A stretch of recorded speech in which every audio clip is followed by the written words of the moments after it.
President Nurul হক নুরুলের উপরে ন্যাক্কারজনক একটা অ্যাটাক হয়।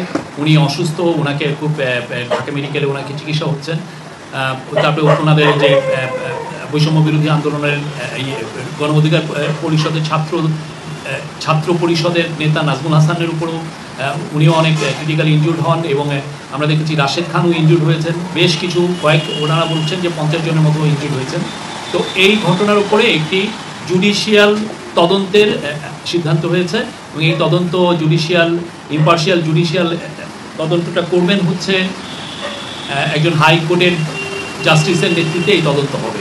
এটার টার্মস অফ রেফারেন্স এবং এটা আরও কোনো মেম্বার থাকবে কিনা এটা পরবর্তীতে আপনাদেরকে জানিয়ে দেওয়া হবে। মিটিংয়ের আরেকটা ডিসিশন ছিল যে আগামীকাল কিছু পার্টির সাথে, রাজনৈতিক দলের সাথে আমাদের চিফ অ্যাডভাইজার বসবেন 3টার সময় বিএনপির সাথে বর্তমান পরিস্থিতি এবং ইলেকশন নিয়ে আলাপ আলোচনা হবে। আগামীকাল 3টার সময় বিএনপির সাথে মিটিং আছে, 4:30টায় জামাত এবং সন্ধ্যা 6টায় NCP. Chief adviser injured Nurul Haq নূরকে ফোন দিয়েছিলেন। প্রথমে ওনার ওয়াইফ ধরেছিলেন, তারপরে নূরের সাথে কথা হয়েছে, নূরের ওয়াইফ ধরেছিলেন। উনি তার সমবেদনা জানিয়েছেন।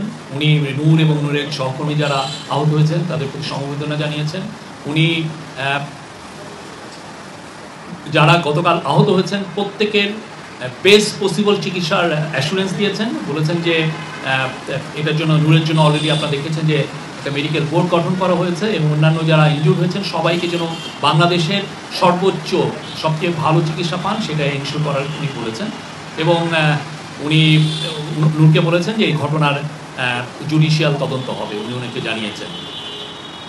আর যদি প্রয়োজন হয় কারো চিকিৎসার জন্য তাহলে সেক্ষেত্রে দেখা যাচ্ছে যে বাংলাদেশে থেকে বেটার বাইরে চিকিৎসার প্রয়োজন হবে বলে তাকে বিদেশেও পাঠানো হবে, উনি এটা বলেছেন। তো আজকে এই ছিল আমাদের আপনাদেরকে বলবার